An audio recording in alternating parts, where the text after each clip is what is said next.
Hello, student. Good morning, all of you, and welcome on the online platform of विश्वास school बुन्ना. Student 10th class का economics का next chapter आज हम start करेंगे.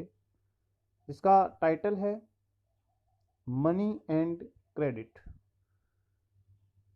मुद्रा और साख. इस लेसन में हम देखेंगे किस प्रकार से मनी जो है वो एक्सचेंज का मीडियम का काम करती है और किस तरह से हम इसकी जो मनी है इसे मीडियम के रूप में इस्तेमाल कर सकते हैं, कौन कौन सी इसकी फॉर्म है. तो स्टूडेंट, लेसन को स्टार्ट करने से पहले मैं आपको बता दूं कि आपका क्विज होगा 30th को, अगस्त 30 को, जो आपका लिंक आएगा आपके स्कूल ऐप पर और उस पर आपने जो है अपने आंसर दर्ज करने हैं. इस क्विज में जो आपके मार्क्स होंगे वो आपके इंटरनल असेसमेंट के लिए जो बोर्ड को भेजे जाएंगे उसके लिए ये मार्क्स जो है ज़रूरी हैं. तो जितने ज़्यादा मार्क्स आपके आएंगे उतनी आपकी असेसमेंट जो है वो ज़्यादा जाएगी. तो इस टेस्ट को आपने सीरियसली लेना है. तो सिलेबस है आपका,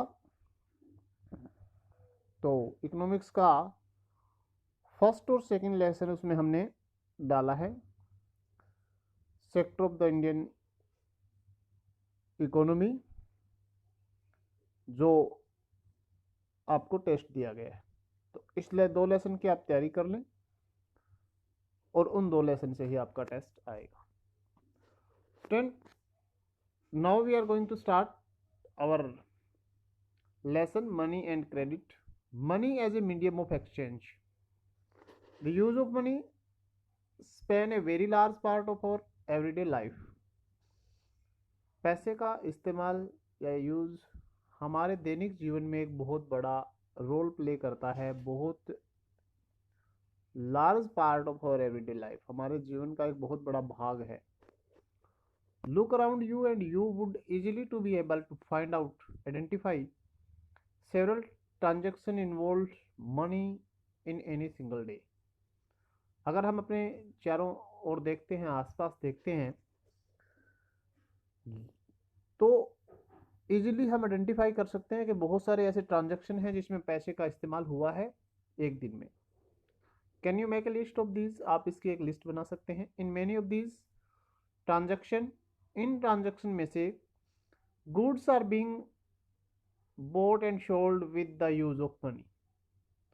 goods are being bought and sold, वस्तुएं बेची जाती है, खरीदी जाती है और उसमें पैसे का इस्तेमाल किया जाता है. In some of this transaction service being exchange with money. कुछ ऐसे भी ट्रांजैक्शन होते हैं जिसमें एक्सचेंज होती है मनी, पैसे के बदले सर्विस दी जाती है, कोई वस्तु नहीं दी जाती. ऐसे भी कुछ ट्रांजैक्शन होते हैं. For some, there might not be any actual transfer of money taking place now, but a promise to pay money later. For some, कुछ ऐसे ट्रांजेक्शन होते हैं, there might not be actual transfer of money. उस समय कोई पैसा नहीं दिया जाता. जब वो बिजनेस या जब वो वस्तुओं को खरीदना या बेचना होता है तो उसमें पैसा उस समय नहीं दिया जाता, बल्कि प्रॉमिस किया जाता है, पे टू लेटर, कि हम आपको बाद में पैसा दे देंगे. एक तरह से हम कह सकते हैं कि उधार पर कुछ वस्तुएं या कुछ सर्विस हम खरीद सकते हैं. तो ये सारा मनी से जुड़ा हुआ ट्रांजैक्शन होते हैं. Have you ever wondered why transaction are made in money.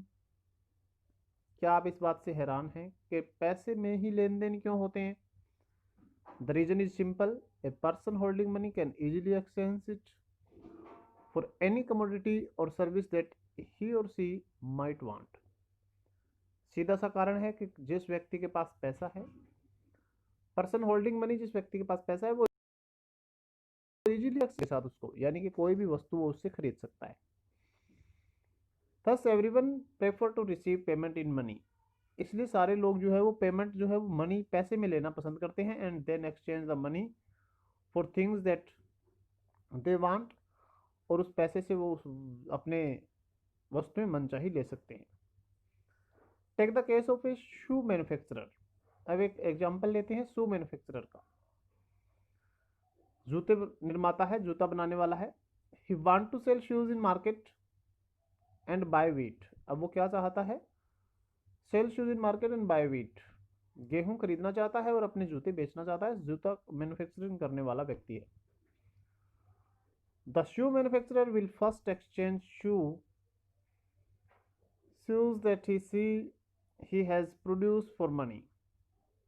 अब वो मैन्युफैक्चरर है, पहले जूते बेच करके पैसे लेगा, and then exchange the money for wheat, तब गेहूं के बदले पैसे दे देगा। Imagine how much more difficult it would be if the shoe manufacturer had to directly exchange shoe for wheat without the use of money। अब आप देखिए कि उस जूता मैन्युफैक्चरिंग करने वाले के पास अगर पैसे नहीं है, मनी अगर मीडियम ऑफ एक्सचेंज नहीं होता, तो डायरेक्टली उसे गेहूं प्राप्त करने के लिए कितनी मुश्किल आती।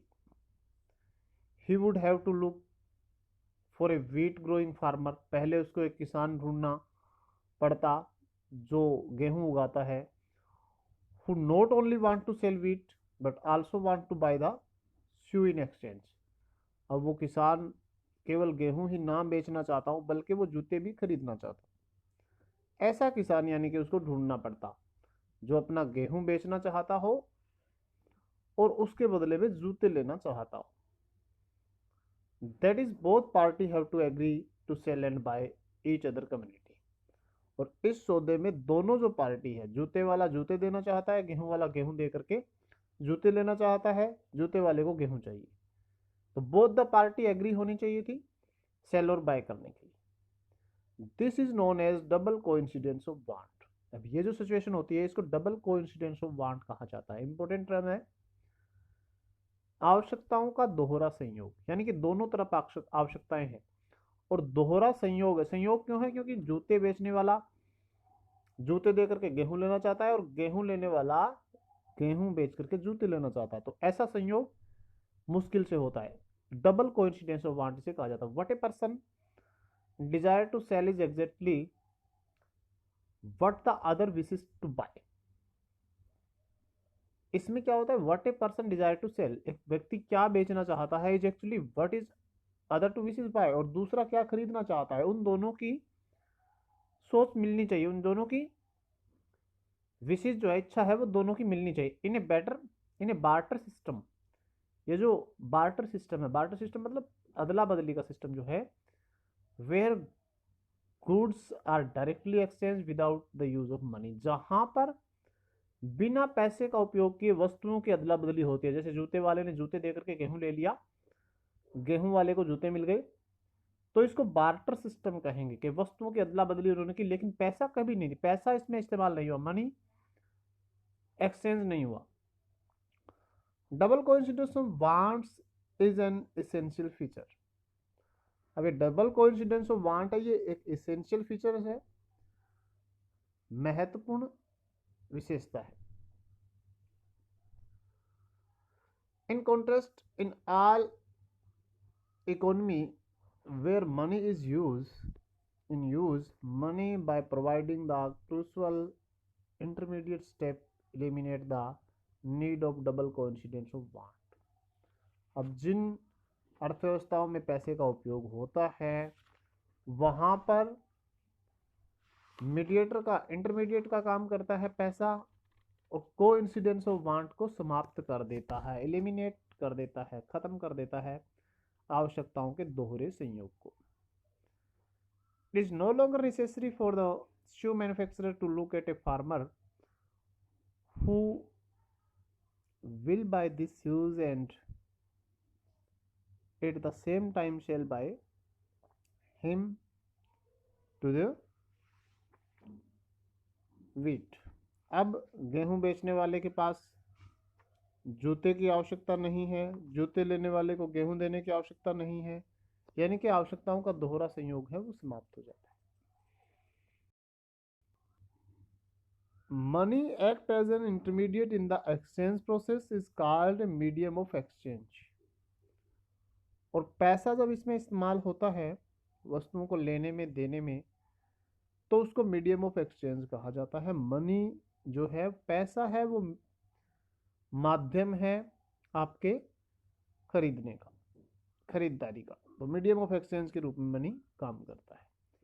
तो स्टूडेंट, आज हम इतना ही पढ़ेंगे। नेक्स्ट वीडियो में हम देखेंगे कि मॉडर्न फॉर्म ऑफ मनी क्या है, यानी कि आधुनिक जो पैसे हैं उसके क्या क्या उपयोग है, मनी उसकी फॉर्म क्या है, कितने प्रकार के वो हो सकते हैं, तो ये आपने करना है। स्टूडेंट, एक बार फिर मैं आपको याद दिला दूं कि आपका जो क्विज है उसके लिए आपका फर्स्ट और सेकंड लेसन इकोनॉमिक्स का है, उसको आपने रेडी करना है। 30th को होगा। क्विज का लिंक आपके ऐप पर आएगा जिसको आपने करना है, और ये जो मार्क्स हैं आपके, ये असेसमेंट के लिए आपके काउंट होंगे। सो इसको taken seriously and prepare yourself to the exam point of view. Thank you, student. Have a nice day.